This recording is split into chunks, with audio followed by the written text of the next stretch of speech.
ठीक है, अभी क्या पढ़ेंगे, प्लाज्मा प्रोटीन्स पढ़ेंगे। प्लाज्मा प्रोटीन यहाँ पर क्या लिखा हुआ है कि प्लाज्मा में क्या होता है, प्लाज्मा में जो ना एरिथ्रोसाइट, ल्यूकोसाइट्स एंड प्लेटलेट्स वगैरह होते हैं। ठीक है, उसके बाद यहाँ पर इस पैरा में क्या लिखा हुआ है, इसमें लिखा हुआ है कि डिफरेंस बिटवीन बताओ प्लाज्मा एंड सीरम में। प्लाज्मा जो है लिक्विड पार्ट होता है जिसमें फिब्रिनोजन क्लोटिंग फैक्टर से डिफरेंस जो ना, मैंने यहाँ पर कुछ नोट्स बनाए अपने। इसमें क्या होता है कि ना प्लाज्मा लिक्विड पार्ट होता है जिसमें फिब्रिनोजन और क्लोटिंग फैक्टर्स होते हैं और ये क्लॉट कर सकता है प्लाज्मा, लेकिन जो है वो जो है सिरम जो है उसके पास फिब्रिनोजन और क्लॉटिंग फैक्टर्स नहीं होते, वो क्लॉट नहीं कर सकता। ये डिफरेंस होता है प्लाज्मा और सिरम। ठीक है, उसके बाद इस इंट्रो में जो ना ये भी दिया गया है कि हेमोटोक्रिट क्या होता है। ये परसेंटेज होता है आरबीसीज का कि कितना है ब्लड वॉल्यूम में। ठीक है, जनरल हेमोटोक्रिट कितना होता है, 45% होता है।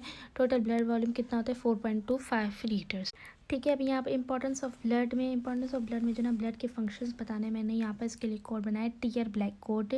टीयर के लिए क्या होता है, टी के लिए होता है ट्रांसपोर्ट के लिए हेल्प करता है, ई एक्सक्रीशन में हेल्प करता है, A is for acid base maintenance में हेल्प करता है, आर इज़ फॉर रेस्पिरेशन में हेल्प करता है, B is for body defence में हेल्प करता है, एंड सी फॉर कोagulation में हेल्प करता है ब्लड। ठीक है, इसके बाद जो ना 2 प्रोसेसेस की गई हैं। इसके बाद ये टॉपिक है सेपरेशन ऑफ प्लाज्मा प्रोटीन। इसमें क्या होता है, ये 2 टेक्निक के थ्रू जो ना सेपरेशन करते हैं। ये जो ना ब्लड का फंक्शंस पढ़ लिया, सॉल्टिंग आउट प्रोसेस और इलेक्ट्रोफोरेसिस। सॉल्टिंग आउट प्रोसेस क्या होता है, ठीक है, सॉल्टिंग आउट प्रोसेस क्या होता है, सॉल्टिंग आउट प्रोसेस ये जो ना ओल्ड टेक्निक होती है जो कि प्लाज्मा प्रोटीन्स को सेपरेट करने में हेल्प करती है with the help of ammonium sulphate. सिर्फ ये याद कर लो। ठीक है, इलेक्ट्रोफोरेसिस क्या होती है, ये एक न्यू टेक्निक है जो कि प्लाज्मा प्रोटीन्स को सेपरेट करती है on the basis of their polarity and size. ठीक है, बस ये याद कर लो। ठीक है, अब ये टॉपिक हो गया इलेक्ट्रोफोरेसिस वाला। ये अब जो ना एबनॉर्मल इलेक्ट्रोफोरेसिस पैटर्न, ये याद करने की ज़रूरत नहीं है। सिर्फ मल्टीपल मायलोमा में क्या बनता है, एम बैंड बनता है गामा ग्लोबुलिन फ्रैक्शन में। सिर्फ ये याद करो, ये इंपॉर्टेंट नहीं है। इसके अलावा अल्बुमिन एजी रेशो और अल्बुमिन की कंसनट्रेशंस बताएं। ठीक है, तो ये सब कुछ याद करने की ज़रूरत। ठीक है, ये याद करना चाहिए। Total concentration of plasma proteins कितनी होती है, 6 to 8 ग्राम पर डेसीलीटर, जिसमें एल्ब्यूमिन की कंसनट्रेशन कितनी होती है, 3.5 to 5 ग्राम पर डेसीलीटर। ग्लोबुलिन की 3.5 पे रुकी तो 2.5 to 3.5। और एजी रेशो मतलब एल्ब्यूमिन अपॉन ग्लोबुलिन कितना हुआ, 1.2 to 1.5 रेशो 1। ठीक है, ये जो ना मतलब एल्ब्यूमिन इतनी होगी, ग्लोबुलिन इतनी होगी जब उसको डिवाइड करें। ठीक है, अब आ जाएंगे एल्ब्यूमिन के बारे में। एल्ब्यूमिन के बारे में मैंने अपने नोट्स बना दिए हैं। ये जो ना मेन इसकी याद रखो कि कंसनट्रेशन कितनी होती है, 60% एल्ब्यूमिन होती है, 3.5 to 5। उसके बाद ये याद करने की ज़रूरत नहीं है, स्ट्रक्चर याद करने की ज़रूरत नहीं है। ये याद करने की ज़रूरत है कि एल्ब्यूमिन कहाँ बनता है, एल्ब्यूमिन लिवर में बनता है। इस वजह से सीरम एल्ब्यूमिन कंसनट्रेशन जो है ना वो ना लिवर फंक्शन जो ना जो सीरम एल्ब्यूमिन कंसनट्रेशन होती है ना, वो लिवर के फंक्शन को एक्सेस करने में हेल्प करता है कि लिवर कैसे फंक्शन करे। ठीक है, और लिवर जो ना 12 ग्राम एल्ब्यूमिन पर डे बनाता है। ठीक है, उसके बाद कुछ भी याद नहीं करो। उसके बाद याद करो फंक्शंस ऑफ एल्ब्यूमिन। अब ये जो मैंने कोड बनाया, नॉट योर बहन, N for nutritive function. Nutritive function मतलब कि ये जो ना वो ना अमाइनो एसिड्स में टूटता है और जो ना वो ना न्यूट्रिशन प्रोवाइड करता है। O is for osmotic function मतलब कि ये जो ना वो ना एल्ब्यूमिन 70 to 80% ऑस्मोटिक प्रेशर जो ना एल्ब्यूमिन प्रोवाइड करता है। अगर ये एल्ब्यूमिन अगर जो ना वो ना ब्लड से निकल कर इंटरस्टिशियल फ्लूइड में आ जाए तो वहाँ पर ना एडिमा भी क्रिएट कर सकता है, क्योंकि ये सॉलिड है तो उसकी इर्द गिर्द जो ना वो ना पानी भी आ जाएगा और जिसकी वजह से इंटरस्टिशियल फ्लूइड में एडिमा हो जाएगा। ठीक है, उसके बाद टी है। टी जो ना ट्रांसपोर्ट फंक्शन, एल्ब्यूमिन जो ना सेवरल जो ना कंपाउंड्स के साथ मिलकर जैसे फ्री फैटी एसिड है, बिलिरुबिन वगैरह, उनको ट्रांसपोर्ट करने में हेल्प करता है। यू इज़ फॉर ये जो ना यूज़ होता है treatment of Burns and haemorrhages, क्योंकि ये जो ना ब्लड वॉल्यूम को इंक्रीज़ करता है। ठीक है, उसके अलावा है B for buffer function, buffer का फंक्शन करता है। ठीक है, उसके बाद that's it. N for nutritive, O is for oxidative, T is for transport, U is for burns वगैरह, बी फॉर बफर। ठीक है, उसके बाद क्या याद करने की ज़रूरत है कि इसकी क्लिनिकल्स क्या है कि इसमें जो ना एडिमा होता है, वो जो ना एल्ब्यूमिन की अगर जो कंसनट्रेशन इंक्रीज़ हो जाए तो ना वो ना इसकी वजह से एडिमा होता है। तो बस इसमें ये याद करो। उसके अलावा हाइपो एल्बिनीमिया क्या होता है, एल्ब्यूमिन की कंसनट्रेशन डिक्रीज़ हो जाना, हाइपो एल्बिनीमिया होता है ब्लड में। ठीक है, ब्लड प्लाज्मा में, जिसकी वजह से भी जो ना वो ना एडिमा हो जाता है। एडिमा जो ना वो ना मोस्टली लेग्स वगैरह में होता है। और ये किसकी वजह से होता है, एल्ब्यूमिन के कम किसकी वजह से होता है, हाइपो एल्ब्यूमिनिया किसकी वजह से होता है, माल न्यूट्रिशन, एल्ब्यूमिन कम खाएं, नेफ्रोटिक सिंड्रोम हो। ठीक है, जिसकी वजह से एल्ब्यूमिन ज़्यादा एक्सक्रीट हो, या जो ना वो ना लिवर सेल्स के ना एल्ब्यूमिन बनाए कम, तो बने कम, एक्सक्रीट ज़्यादा हो और खाएं कम। ठीक है, ये टर्म्स याद करना ज़रूरी है। माइक्रो अल्बुमिनुरिया क्या होता है कि ना, और अल्बुमिनुरिया क्या होता है। अल्बुमिनुरिया जो ना ज़्यादा जो ना वो ना यूरिन में जो ना एल्बुमिन का एक्सक्रीट होना अल्बुमिनुरिया कहते हैं। और माइक्रो अल्बुमिनुरिया एक कंसनट्रेशन होती है, कितनी कंसनट्रेशन होती है कि 30 to 300 मिलीग्राम पर डे अगर एक्सक्रीट हो तो उसको माइक्रो अल्बुमिनुरिया बोलते हैं। तो न्यूरिया से पता चलेगा कि यूरिन में एक्सक्रीट।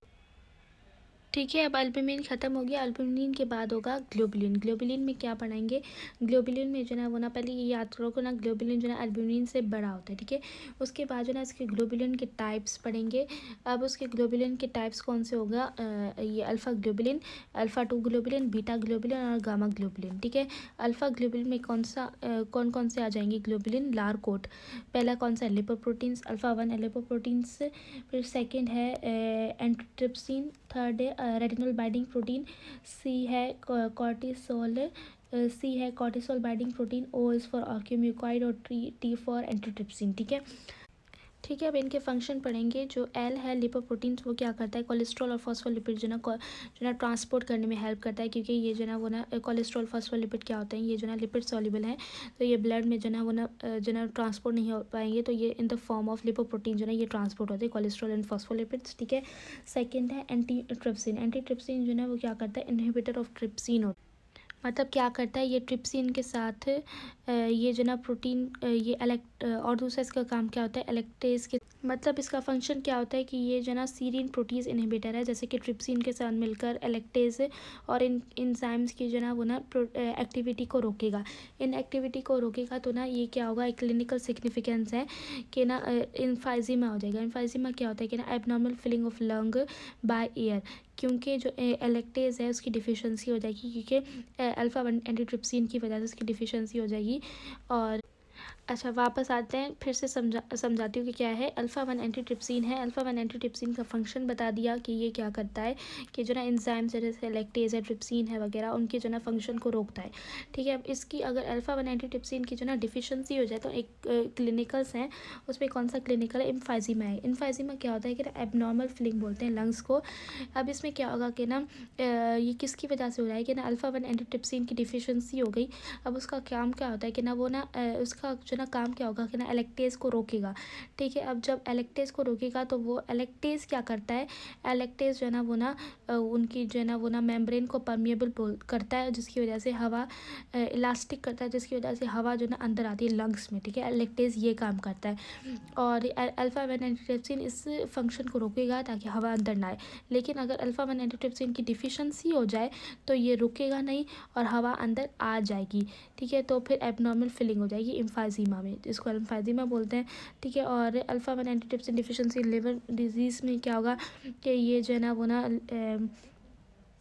ये लिवर डैमेज भी कर सकता है, हेपेटाइटिस और सिरोसिस कर सकता है, क्योंकि बहुत सी जो है ना वो ना एबनॉर्मल पॉलीमर्स बनेंगे। ठीक है, उसके अलावा ठीक है, इसके अलावा जो ना एक चीज़ यहाँ पर पढ़ती हूँ कि ना effect of smoking on alpha 1 antitrypsin deficiency. ये जो सॉरी यहाँ पर ये जो ना वो ने लिखा है कि इफाइजिमा जो होगा ना उसमें ज़्यादातर जो ना स्मोकिंग वाले लोगों में होगा। क्यों, क्योंकि स्मोकिंग की वजह से एल्वेलाई सैक्स और लंग की जो मेम्ब्रेन जो ना वो ना ख़राब हो जाती है, जिसकी वजह से ज़्यादा जो है ना वो ना लंग की फिलिंग हो सकती है। ठीक है, इसके अलावा जो वो पढ़ी थी ना अल्फ़ा 1 एंटीट्रिप्सिन, उसके फंक्शंस पढ़े थे, तो उसके जो ना फंक्शंस में ना एक और दो ऐड कर दूँगी कि ये ट्यूमर मेकर है, कि मतलब ये use as a tumour marker. ठीक है, ये मतलब ये जो ना इंक्रीज़ होता है germ cell tumour cells of testis and ovaries, जिससे पता चलता है कि ना ये ट्यूमर है इनमें। और ये इनहिबिटर है फिब्रोनोलाइसिस की। ठीक है, इसके फंक्शंस में ये जो ना वो ना लिख दूँगी।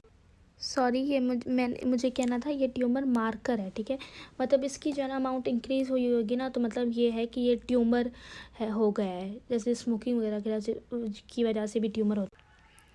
ठीक है, उसके अलावा जो ना दूसरे जो ना फंक्शंस, एंटीट्रिप्सिन हो गया, आर का रेटिनल बाइंडिंग प्रोटीन, ये ट्रांसपोर्ट करता है विटामिन ए को, जैसे उसको बाइंड कर। ठीक है, और सी जो ना कॉर्टिसोल जो ना बाइंडिंग प्रोटीन, कॉर्टिसोल को जो ना बाइंड कर उसको ट्रांसपोर्ट करता है। ओ इज़ फॉर ऑर्क्यूम्यूकॉइड, ये करता है बाइंड करता है प्रोजेस्टेरॉन के साथ और इसको ट्रांसपोर्ट में हेल्प करता है।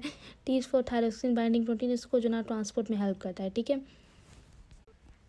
ठीक है, इसके अलावा हम जो ना ग्लोबुलिन में अल्फ़ा 1 ग्लोबुलिन पढ़ लिया, अब अल्फ़ा 2 ग्लोबुलिन के बारे में पढ़ेंगे। उसकी एग्जांपल है उसकी जो ना वो ना एग्जांपल्स कैसे याद करेंगे, पढ़ाकू क्लास है मेरी, पढ़ाकू फॉर प्रोथ्रोम्बिन, प्रोथ्रोम्बिन का फंक्शन क्या है, ब्लड कोagulation में हेल्प करता है। क्लास इज़ फॉर सीरोप्लाज्मिन, सीरोप्लाज्मिन क्या करता है, transport of copper, transport of copper करता है। अब ये कैसे ट्रांसपोर्ट करता है कि 90% जो ना कॉपर जो ना वो ना इसके साथ जो ना सीरोप्लाज्मिन के साथ अटैच होता है, लेकिन इसकी अटैचमेंट इतनी टाइट होती है जो ना टिश्यूज़ को जब चाहिए होता है तो सीरोप्लाज्मिन वो टाइटनेस जो ना वो ना रिलीज़ नहीं कर पाता, तो सिर्फ अल्बुमिन, तो अल्बुमिन ही जो ना वो ना कॉपर वो जो ना कॉपर को ट्रांसपोर्ट करता है, ठीक है, क्योंकि उनकी बाइंडिंग इतनी स्ट्रॉन्ग नहीं होती, ठीक है। उसके अलावा है पढ़ाकू क्लास है हेप्टोग्लोबिन, हेप्टोग्लोबिन क्या करता है, फ्री हीमोग्लोबिन को जो ना उसकी जो ना एक्सक्रीशन से रोकता है। कैसे कि ना हेप्टोग्लोबिन हीमोग्लोबिन के साथ जो ना वो ना कॉम्प्लेक्स बना देता है, जो कि इतना बड़ा कॉम्प्लेक्स होता है कि वो जो ना वो ना ग्लोमेरुला से पास नहीं हो पाता, ठीक है। उसके बाद है पढ़ाकू क्लास है मेरी, मेरी इस फॉर मैक्रोग्लोबुलिन, मैक्रोग्लोबुलिन का फंक्शन जो ना सेम अल्बुमिन की तरह होता है, एंटी ट्रिप्सिन और एंटी प्लाज्मिन एक्टिविटी हो, मतलब कि ना ये जो ट्रिप्सिन जो है ना पॉलीपेप्टाइड्स को तोड़ती है ना, उसके जो ना फंक्शन को रोकेगा, ठीक है। ठीक है, उसके बाद है अल्फ़ा 2 हो गया। उसके बाद है बीटा ग्लोबुलिन, बीटा ग्लोबुलिन का कोड क्या है, लेटे हुए पापा, लेटे में जो ना एल है, एल किसको शो कर रहा है, लिपोप्रोटीन, लिपोप्रोटीन्स क्या करते हैं, ट्राइग्लाइसराइड टैग और कोलेस्ट्रॉल को ट्रांसपोर्ट करते हैं, और टी लेटे, टी जो ना ट्रांसफेरिन है जो कि ट्रांसपोर्ट करेगा आयरन को, हुए एच फॉर हीमोपेक्सिन, हीमोपेक्सिन ट्रांसपोर्ट करेगा हीम को। उसके अलावा प्लाज्मिनोजन, प्लाज्मिनोजन क्या करेगा, प्लाज्मिन बनाएगा और फिब्रोलाइसिस में, क्योंकि प्लाज्मिन बनाएगा तो इन्वॉल्व होगा फिब्रोलाइसिस में, ठीक है।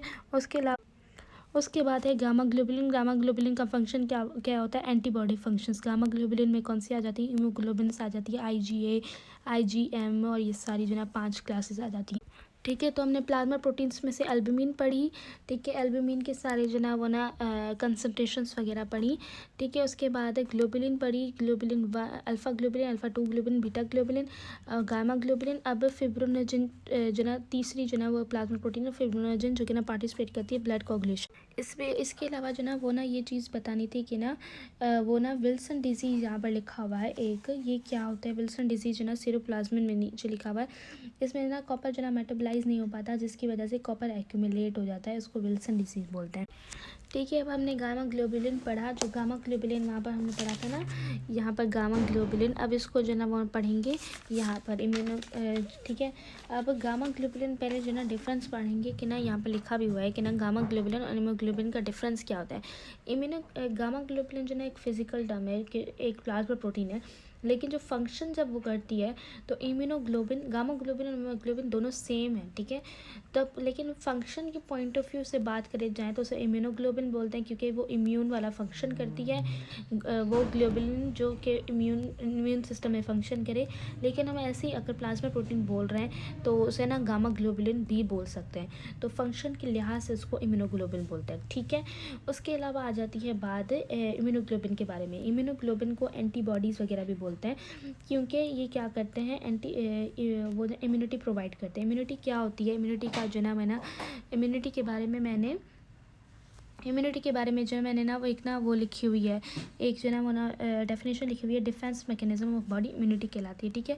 अब ये बात हो गई अभी आ जाएंगी इम्यूनोग्लोबिन में क्या आ जाती है, एंटीबॉडीज जो ना फंक्शन करते हैं, ठीक है। इम्यूनोग्लोबिन में जो ना एंटीबॉडीज़ होते हैं, जो कि ना इम्यूनोग्लोबिन्स को एंटीबॉडीज़ भी बोलते हैं, ठीक है। अब इनके स्ट्रक्चर की बात आ जाएगी कि स्ट्रक्चर जो ना मैंने बहुत ज़्यादा ये जो ना सारे में लिखा हुआ है ना, वो मैंने बहुत ज़्यादा समराइज़ किया, ठीक है। तो स्ट्रक्चर में क्या आएंगे, इसके पास ना हैवी चेन होती है और लाइट चेन होती है। हैवी चेन में क्या होता है, ये कितने अमाइनो एसिड है याद नहीं करना, तो हैवी चेन होती है, अब मैं जो जो पढ़ती जाऊँगी सिर्फ वो याद करना है। हैवी चेन होती है और लाइट चेन होती है। हैवी चेन में जो ना और 5 तरीके की हैवी चेन्स होती हैं, अल्फ़ा, गामा, MDE। और लाइट चेन जो है ना वो ना कैपा और लैम्डा होते हैं। कैपा और लैम्डा दोनों या 2 कैपा होंगे या 2 लैम्डा होंगे, दोनों अलग अलग नहीं होंगे, ठीक है। तो अब और ना जो हैवी चेन जो ना डिफरेंट जो ना गामा डिफरेंट हैवी चेन के बेस पे एक ही हैवी चेन जो ना एक ही एंटीबॉडी पे होगी और इसके बेस पे उसका नाम बनता है, ठीक है। अब ये दोनों है दो हैवी चेन, 2 लाइट चेन जो ना मिलकर जो डाइसल्फाइड लिंकेज में मिलते हैं, ठीक है। और जब अब आ जाते हैं डाइसल्फाइड लिंकेज में मिलेंगे। अब ये मैंने सिंपल बता दिया इम्यूनोग्लोबिन्स के बारे में। अब बताऊंगी IgG जो ना मेन जो है ना वो ना इम्यूनिटी में फंक्शन करेगी ना, उसके स्ट्रक्चर के बारे में बता रही हूँ। यहाँ पर लिखा भी हुआ है कि it is the diagrammatic representation of IgG molecule. ठीक है, आईजीजी मॉलिक्यूल की जो ना वो ना स्ट्रक्चर के बारे में बताऊंगी। उसके पास क्या होता है, हैवी चेन होती है, 2 लाइट चेन होती है। हैवी चेन में कौन सी होती है, हैवी चेन में गामा होती है, दोनों गामा होती हैं। ठीक है, ये लिखी हुई है ना आईजीजी। इसमें आईजीजी में क्या है कि हैवी चेन में जो ना गामा चेन होगी और लाइट चेन में क्या होगी, कैपा या लैम्डा 2। ठीक है, उसमें जो ना ये दोनों याद करने, और ये दोनों जो है ना वो किस में शेप में होंगी, वाई शेप्ड में होंगी। ठीक है, उसके अलावा ये जो ना इसके पास जो ना वो ना 2 चीज़ें हो गई। हमने हैवी चेन लाइट चेन के बारे में पढ़ लिया कि इसके शेप में होगा, वाई चेन के शेप में होगा। इसके अलावा इसके ना 2 पार्ट्स होंगे, एक कांस्टेंट पार्ट होगा। ठीक है, एक कांस्टेंट पार्ट होगा और वेरिएबल पार्ट होगा।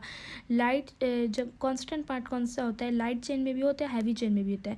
जो लाइट चेन में भी जो कार्बोक्सी टर्मिनल है वो कांस्टेंट होगा, और हैवी चेन में भी जो कार्बोक्सी टर्मिनल है कार्बोक्सी टर्मिनल कितने होंगे वहाँ पर, 1 2 3, वो जो ना कांस्टेंट पार्ट होंगे। ठीक है, और वेरिएबल पार्ट में कौन से होगा, अमाइनो टर्मिनल, हैवी चेन और लाइट चेन का अमाइनो टर्मिनल वेरिएबल पार्ट बनाएंगे। ठीक है, और उसके अलावा जो है वो कांस्टेंट जो पार्ट है उसका फंक्शन क्या होता है, वो जो है ना वो ना अटैचमेंट करवाता है कॉम्प्लीमेंट कॉम्प्लेक्स से। इसका मेन फंक्शन ये कहते हैं एडहेरेंस टू टिश्यूज़ वगैरह के साथ अटैच करवाता है। और वेरिएबल पार्ट जो है ना वो ना उसके ना बताएगा कि कौन से तरीके की एंटीजन जो है ना उस पर लगेगी। ठीक है, क्योंकि एंटीजन जो है ना वेरिएबल पार्ट पे लगती है। ठीक है, इसके अलावा ये कह सकती हूँ कि ये किस चीज़ में इंक्रीज़ होगा, आईजीजी। हमने ये जो ना वो ना अलग से लिखा हुआ है। आईजीजी के स्ट्रक्चर के बारे में पढ़ लिया, उसकी लाइट चेन, उसकी हैवी चेन के बारे में पढ़ लिया। ठीक है, उसके अलावा ये सब कुछ पढ़ लिया, स्ट्रक्चर के बारे में पढ़ लिया, कांस्टेंट और वो वेरिएबल। अब ये जो ना वो ना किसके बारे में, इसमें क्या क्रॉनिक इन्फेक्शन में ये इंक्रीज़ होता है, मोस्ट अबंडेंट होती है, 75 to 80% होती है। और ये जनाब ठीक है, अब ये एक चीज़ जो ना रह गई थी, आईजीजी के स्ट्रक्चर के बारे में हमने पढ़ लिया, उसके फंक्शंस वगैरह के बाद में बाद पढ़ेंगे। पहले ये पढ़ेंगे कि ना इसको जो ना इसके स्ट्रक्चर को जो ना डिग्रेड किया जा सकता है थ्रू जिसको बोलते हैं प्रोटोलाइटिक क्लीवेज ऑफ आईजी, पेन के थ्रू और पेप्सिन के थ्रू। और ये कहाँ पर तोड़ते हैं, हिंग रीजन पे। हिंग रीजन क्या होता है, वो रीजन जो कि बहुत ज़्यादा फ्लेक्सिबल होता है और जो ना वो ना जिसके थ्रू जो ना वो ना ईजिली जो ना टूट सकती है ये स्ट्रक्चर। हिंग रीजन कौन सा है, ये वाला रीजन हिंग रीजन है। ठीक है, तो ये इसका स्ट्रक्चर हो गया। अब उसके अलावा एक तो हमने कहा था कि दोनों वो हैवी चेन और लाइट चेन किसके थ्रू होंगे, डाइसल्फाइड लिंकेजेस के थ्रू। इसके अलावा जो एंटीबॉडी बॉन्ड्स मौजूद होंगे ये भी हैं, ये याद करो या ना करूँ, छोड़ो दो इसको। तो बॉन्ड्स में सिर्फ याद करोगे कि डाइसल्फाइड बॉन्ड होता है। ठीक है, अब जब अपना फंक्शंस के बारे में बात आ जाएगी तो ना जो ना वो ना गेम्ड, ये ना कितने तरीके के जो ना एंटीबॉडीज़ हैं, 3 4 5 तरीके की हैं। जी जो ना इम्यूनोग्लोबिन जी बोलते हैं, ये क्या होती है, क्रोनिक इन्फेक्शन में इंक्रीज़ होगी। कैसे याद रखेंगे, क्रोनिक ऐसे आता है और जी जो ना ऐसे आता है, तो ऐसे क्रोनिक इन्फेक्शन में इंक्रीज़ होगी, ये सबसे ज़्यादा अबंडेंट होती है। और थर्ड जो ना वो ना चीज़ याद करेंगे कि ये किस शेप की होती है, तो वाई शेप्ड की होती है उसका फंक्शन। और ये चीज़ याद करेंगे कि ये जो ना वो ना पहली जो ना वो ना इम्यूनोग्लोबिन होती है जो कि प्लेसेंटा को क्रॉस करती है और जाकर डेवलपिंग फीटस को जो ना इम्यूनिटी प्रोवाइड करती है। इसका फंक्शन क्या होता है, ये फॉरेन सेल डिस्ट्रक्शन ट्रिगर करती है, मतलब ऑप्सनाइजेशन में हेल्प करेगी कि ये जो ना उसको जो ना वो ना ये देगी, मतलब इंडिकेट करेगी कि इस जो ना कंपाउंड को तोड़ना है, तो मतलब फॉरेन सेल डिस्ट्रक्शन जो ना ट्रिगर करेगी। ठीक है, इसके बाद है एम के बारे में पढ़ेंगे। एम किस में इंक्रीज़ होती है, एक्यूट इन्फेक्शन, एम ए। ठीक है, तो एक्यूट इन्फेक्शन में इंक्रीज़ होगी। इसका स्ट्रक्चर क्या होगा, 5 वाई शेप्ड यूनिट्स मिलेंगे जो कि पेंटामेर स्ट्रक्चर बनाएंगे। और इसका फंक्शन क्या होगा, ये पेरी एंटीबॉडी होती है जो कि इन रिस्पॉन्स टू एंटीजन जो ना रिलीज़ होती है और ये जो ना प्लेसेंटा को क्रॉस नहीं करती। ठीक है, इसके अलावा जो ना वो ना एक जो ना वो ना आईजीएम की जो ना प्रोडक्शन अगर इंक्रीज़ हो जाएगी, एक्सेसिव प्रोडक्शन हो जाएगी, तो उसकी वजह से एक कंडीशन हो जाएगी जिसको बोलते हैं वाल्डेनस्ट्रॉम्स मैक्रोग्लोबिनीमिया। ठीक है, इसके बाद है आईजीए क्या होता है, ये जो ना बहुत ज़्यादा जो ना बॉडी सेक्रेशंस में मौजूद होती है, हर तरीके की सेक्रेशन, सैलिवा, टीयर्स वगैरह।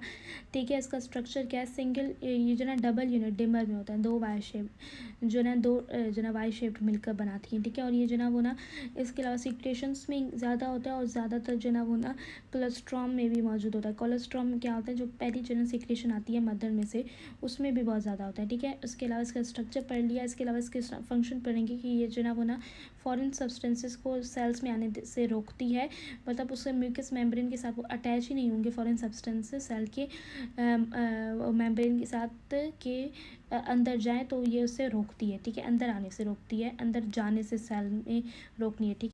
अब बात आ जाती है आईजीई के पास। आईजीई भी जो है ना ये जो है ना वो ना पैरासाइटिक इन्फेक्शन में इंक्रीज़ होता है, क्योंकि ये एलर्जी में जो है ना वो ना काम करता है। ये कैसे करता है, आईजी जो है ना वो मास्ट सेल के पास जो है टाइटली बाइंड होता है और उसके जो ना मास्ट सेल के कंपोनेंट्स इन्फ्लेमेटरी और वो जो ना इन्फ्लेमेशन वाले और एंटी इन्फ्लेमेटरी जो ना चीज़ें जो है रिलीज़ करवाता है, ठीक है। तो पैरासाइटिक इन्फेक्शंस और एलर्जी में काम करता है, ठीक है, इंक्रीज़ हो जाता है। आईजीई जो है ना वो ना इसका स्ट्रक्चर पे आ जाता है, वो वाई शेप्ड मोनोमर है लाइक आईजीजी, और ये प्लेसेंटा को क्रॉस नहीं करता, ठीक है।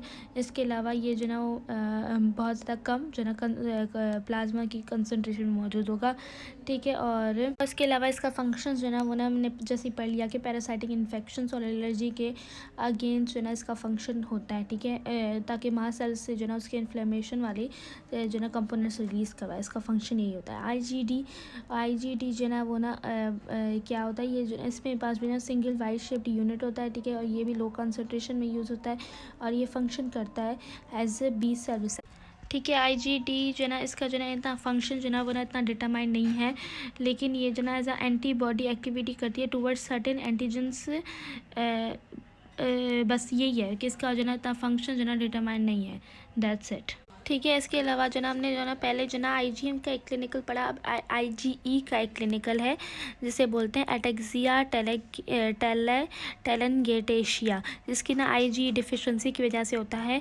और इसमें क्या होता है कि ये नर्वस सिस्टम अफेक्ट होता है, और वो जो आईजीएम के इंक्रीज़ होने की वजह से क्या हो रहा था, वेल्डेस्ट्रॉन मैक्रोग्लिनेबिया, जो मैंने पीछे पढ़ा था।